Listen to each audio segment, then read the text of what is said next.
जनता party की expectation क्या थी कि वो वहां पर जाकर क्या बात करते? ठीक है, मैं अपने सवाल नहीं समझ पाया। आप क्या पूछना चाहते हैं, एक बार फिर से आप बताएंगे? भारतीय जनता पार्टी के नेता विरोध कर रहे हैं कि भारतीय जनता पार्टी को यह पसंद नहीं आया जो कुछ राहुल गांधी ने वहां जाकर कहा। उन्होंने असमानता की बात की, उन्होंने नफरत की बात की, उन्होंने आरक्षण को लेकर भी बोला, उन्होंने तमाम बातें की हैं। और अब ये इल्हान उमर से मुलाकात की बात हो रही है। भारतीय जनता पार्टी के नेता जो एक्सपेक्ट कर रहे थे, वो क्या एक्सपेक्ट कर रहे थे ऐसा कि वहां पर जाकर राहुल गांधी इस लाइन पर बोलें और ऐसे ऐसे बोलें, तब यहां पर कोई बवाल नहीं होता, सब कुछ शांति रहती? देखिए, राहुल गांधी जी वहां पे कुछ भी बोलते हैं, बवाल तो फिर भी होता है, क्योंकि सत्ता पक्ष कुछ भी अच्छा काम करे, विपक्ष का काम है उसको उसमें अड़चन लगाना। और सत्ता पक्ष कभी अच्छा काम भी करता है तो विपक्ष भी तब भी उसमें उसकी तारीफ नहीं करती, और विपक्ष कभी अच्छा काम करता है तो सत्ता पक्ष कभी भी अच्छा नहीं बोल सकती। तो आप इन दोनों से तो कभी आप पूछिए, इसमें समझ देश ही नहीं विरोध कहां से आ सकते। गया? चलिए ठीक है, मैं मान भी लेता हूं, इसमें देश विरोध कहां से आ गया ये बताइए। देश विद्रोह कैसे आया, आप बताइए ना। ये लोग खुद कहते हैं कि राहुल गांधी की बातों का कोई बच्चा भी सीरियसली नहीं लेता, खुद बोलते हैं, इनके नेता बोलते हैं। लेकिन जब बात आती है ऐसी स्टेटमेंट की, तो हर बातों की जवाब जो है बड़े बड़े कैबिनेट मिनिस्टर दे रहे हैं।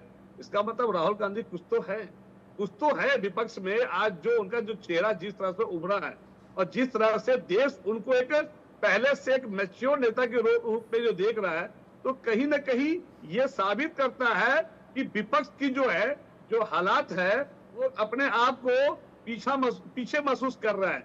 अब उनको लग रहा है कैसे राहुल गांधी की हर बातों को गलत तरीके से तोड़ ममोड़ कर कैसे जनता के सामने लाए। पूरी राहुल गांधी जी 50 शब्द बोलते हैं, उनके सिर्फ 25 शब्दों का ये लोग रिप्लाई देते हैं, बाकी 25 शब्द जो है खा जाते हैं। तो इनको पहले पूरी भाषण को अच्छे से पढ़ना चाहिए, अच्छे से उनको ट्रांसलेट करना चाहिए। यदि इंग्लिश नहीं आती है तो इंग्लिश के किसी जानकार से, और लॉ ऑफ इंटरप्रिटेशन जैसे होता है उसी तरह उनकी भावनाओं को पहले समझना चाहिए, फिर जवाब देना चाहिए। ठीक है, ये नहीं होता। सुशील वकील जी का वक्तव्य। हाँ, राहुल गांधी जी जो वहां जो विदेशी धरती पे जाके बोल रहे हैं, उनको वे धरती पे बोलना चाहिए, नहीं बोलना चाहिए। पर उनकी, मैं उस चीजों से तो ये जरूर सहमत हूँ कि विदेशों में जाकर अपने सुशील वकील जी, किसी पे ऐसे व्यक्ति से मिलना जो भारत की जो फॉरेन पॉलिसी है, भारत के जो हित हैं उसको नकारता हो, उसका विरोध करता हो, किसी ऐसे व्यक्ति से मिलना क्या देश विरोध है?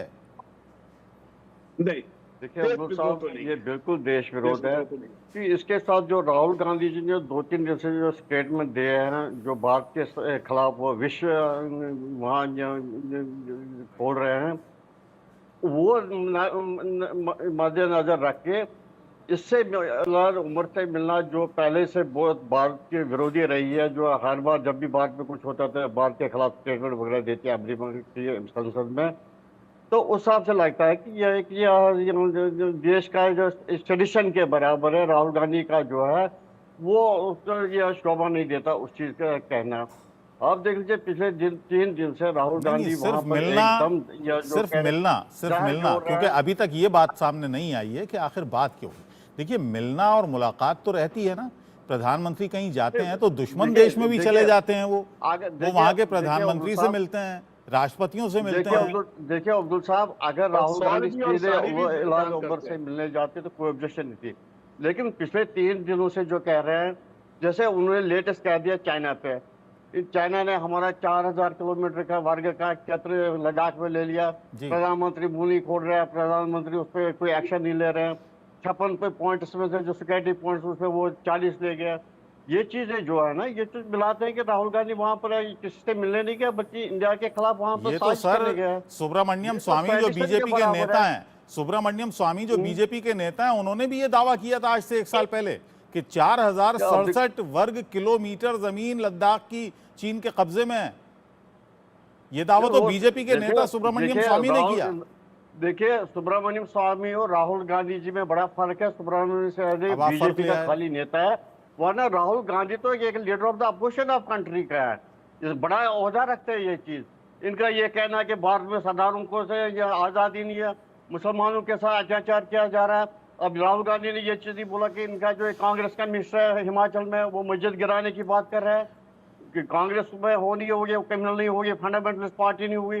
अब ये बीजेपी के खिलाफ ही इल्जाम लगा रहा है कि वहां पर मुसलमानों को इंडिया में तंग किया जा रहा है। सरदारों के वहाँ कुछ खालिस्तानी भी रेमनेंट बच गए हुए अमेरिका में, उनको खुश करने के लिए ये बोला कि भारत में सरदार पगड़ी लगाने की इजाजत नहीं है, भारत में सरदारों को गुरुद्वारा में जाने की इजाजत नहीं है, वहां पर कड़ा नहीं लगा सकते, अमेरिका में आजादी है। ये जो 3 दिन से वहां जहर उगल रहे हैं देश के खिलाफ, ये दिखाता है कि उसके साथ कोई बिजनेस करने नहीं गया या कुछ बात के कोई ये नहीं करने गया। परिकल्पना हो सकती है, ये आपकी परिकल्पना हो सकती है, कोई ये जहर है, पूरा हमने उसी जहर को तो मैंने किया, मैं तो नहीं मरा। इनको राहुल गांधी को पता है कि अक्षय चिन्ह जो लद्दाख का ये एरिया ले गया, बहुत सारा बड़ा एरिया 5,000 स्क्वायर किलोमीटर का, वो से 5,000 सीधे लद्दाख को दिया था, ये अब चाइना को दिया था लद्दाख का हिस्सा एक। आज राहुल गांधी कह रहे हैं कि लद्दाख हमारा 4,000 किलोमीटर ले गया। वहां पे तो आपने नहीं बोला कि जहर खोला गया। और ये ऐसी नहीं सदा वाले ये देख लीजिए, ये किसी देख लीजिए सुशील जी, अगर ये बता दीजिए ये देश कौन से देश का आप बता दीजिए। अगर ये इजराइल का बंदा होता, इल्हान उमर पर सुन लीजिए रशिया में रहता होता, रशिया का नेता होता, क्या इसके साथ क्या असर होता वापस जाने पे। ये एक ऐसा देश है जहां हर एक चीज को बर्दाश्त किया जाता है। लेकिन अगर ये अपने देश में ये बयान देता है, हम वेलकम करते हैं, चलो जी गवर्नमेंट से गलतियां हो सकती है। लेकिन एक पराए मुल्क में जाके, जो पराए मुल्क हम पे हर चीज पे नुक्ताचीनी करता है, चाहे कश्मीर में कोई प्रॉब्लम छोटी सी हो, मणिपुर में है तो वो उछल जाते हैं, और ये उनके पास ही शिकायत करने गए। देखो जी भारत में मुसलमानों को तंग किया जा रहा है। अच्छा सुशील जी, इनको ये पता होना चाहिए कि वही भारत के खिलाफ खोला वेनाड जो सुशील जी, मैं आऊंगा आपको और पहले ऑर्गेनाइजेशन जो वेनाड के कॉन्स्टिट्यूशन में पहुंच गई। सुब्रान जी, मैं आपके पास आ रहा हूँ। संजीव जी का अभी तक कमेंट नहीं आया। संजीव जी से एक सवाल ले लूं, उसके बाद फिर मैं आगे बढ़ूंगा। थोड़ा मैं इनको रिप्लाई कर दूं प्लीज। मैं 5 मिनट, आप 2 मिनट रुक जाइए बस। संजीव जी जाने माने फॉरेन अफेयर्स के जानकार हैं। संजीव जी, जितने भी बयान राहुल गांधी का है, जितनी भी मुलाकातें राहुल गांधी ने की हैं, क्या आपको लगता है कि वो देश विरोध के दायरे में आती हैं? क्या अपनी बात कहना, अपनी बात खुले माहौल में कहना देश विरोध के दायरे में आता है? देखिए अबुल जी, मैं जैसा कि मैं पहले भी कल भी हम इस विषय पर डिस्कस कर रहे थे, और मैंने ये स्पष्ट रूप से कहा था कि भारत के लोकतंत्र के विरुद्ध, पूरे भारत की छवि के विरुद्ध अंतर्राष्ट्रीय समुदाय में अनेक तरीके की साजिशें चल रही हैं। और यदि आपने देखा कि जिस तरह से कनाडा में, यूनाइटेड स्टेट्स ऑफ अमेरिका में, ब्रिटेन में, ऑस्ट्रेलिया में अनेक एंटी इंडिया एलिमेंट्स एक्टिव हैं। गुरपतवंत सिंह पन्नू जैसा एक आतंकी लगातार सक्रिय है, सिख फॉर जस्टिस जैसा एक आतंकी संगठन लगातार सक्रिय है। वो भारत के खिलाफ लगातार अलगाववाद और विखंडन इत्यादि कराने की और आतंकी घटनाओं को कराने की साजिशें करता है, धमकियां देता है। और हमने ये भी देखा है कि जॉर्ज सोरोस और उनका जो एक बेहद गहरा जो नकारात्मक तंत्र है, वो किस तरीके से भारत की डेमोक्रेसी को नीचा दिखाने की कोशिश करता है, भारत के इलेक्शंस में इंटरफेरेंस करने की कोशिश करता है, साजिशें रचता है। ऐसे वातावरण में ये किसी भारत के हर एक नेता की, चाहे वो किसी भी दल का हो क्यों न हो, सभी की जिम्मेदारी बनती है कि वो जब विदेश की धरती पर रहें तो भारत के आंतरिक मामलों पर कुछ ऐसी बयानबाजी न करें कि जिसकी की वजह से इन भारत क्या कहें जाके, आप बताइए क्या कहें जाके? वो ये कहें कि प्रधानमंत्री बहुत अच्छा काम कर रहे हैं, भारतीय जनता पार्टी बहुत अच्छी पार्टी है। देखिए अब्दुल साहब, अपने देश में बताएं, हम वेलकम करेंगे, लेकिन हमारे दुश्मनों के पास जाके बातें करें। अमेरिका दुश्मन है, अमेरिका देखिए अब्दुल साहब, देखिए अमेरिका कितना भी दोस्त हमारा हो, लेकिन हमारे भारत में जैसे हमने बांग्लादेश के हिंदू के बारे में बात की, अमेरिका ने उसके बारे में मुंह नहीं खोला। कश्मीर में मामूली वाकया कोई होता है, टेररिस्ट एक्टिविटी होती है, अमेरिका वहां से चलाता है। उन्होंने जो अफगानिस्तान में वो किया, बुलेट किया, वो उनके लिए ह्यूमन राइट्स नहीं है। कश्मीर में हमारी थोड़ी सी कोई एक्टिविटी होगी, उसके लिए ह्यूमन राइट्स ऑर्गेनाइजेशन जाते हैं, शोरों से निकल जाते हैं। देखिए सुनिए, जो इंडिया में उनके सुशील जी, फंडिंग होते हैं वो आगे निकल जाते हैं। सुशील जी, ऐसे बहुत सारे, अगर मैं अमेरिकी नेताओं की बात करूं, राजनेताओं की बात करूं, तो ऐसी लिस्ट बहुत लंबी है जिन्होंने समय समय पर भारत के आंतरिक मामलों पर बयान दिए हैं। बर्नी सैंडर्स सबसे बड़ा नाम है, बर्नी सैंडर्स का। बर्नी सैंडर्स आए दिन, वो तो खुले आलोचक हैं भारतीय जनता पार्टी की नीतियों के, उन्होंने लगातार बयान दिए। जी संजीव जी अपनी बात पूरी करिए। मुझे अपनी बात देखिए, अब हमें ठीक है, मैं आऊंगा सुशील जी, एक मिनट। अपने लोगों से किया है, वो बेहद महत्वपूर्ण प्रश्न है। और इस सुशील जी पहले सुन लीजिए संजीव जी, संजीव जी की बात पूरी सुन लीजिए, उसके बाद आऊंगा।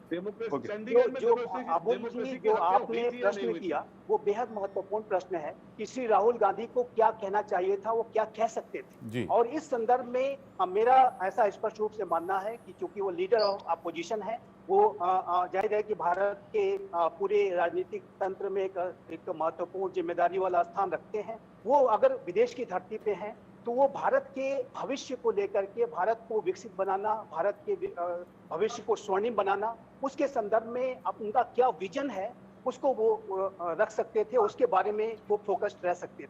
भारत की नकारात्मक बातों को करना, और आज ये बात मैं आज ऐसे दिन पे कर रहा हूँ कि जब आज सितंबर 11 का दिन है। सितंबर 11 वो दिन है कि जब दो घटनाएं पूरे इतिहास के पन्ने पे दर्ज है। एक घटना जो बेहद सकारात्मक है और एक घटना जो बेहद नकारात्मक है। 9/11 2001 को अमेरिका में सबसे बड़ा आतंकी हमला हुआ था और 11 सितंबर को ये हुआ था। और 11 सितंबर को ही स्वामी विवेकानंद ने 1892 में शिकागो की धर्म संकट को संबोधित किया। उस समय भारत विदेशी शासन में था, गुलाम था। भारत में बेरोजगारी थी, भूखमरी थी, हर तरीके। ठीक है संजीव जी, एक सवाल, ठीक है, वो ठीक है, एक सवाल का जवाब मेरे दे दीजिए। भारत को मेरा सवाल है अबुल जी जी, चलो राहुल गांधी जी तो संजीव जी से आगे बार जब भी जाएंगे ना बाहर, तो संजीव जी से क्लास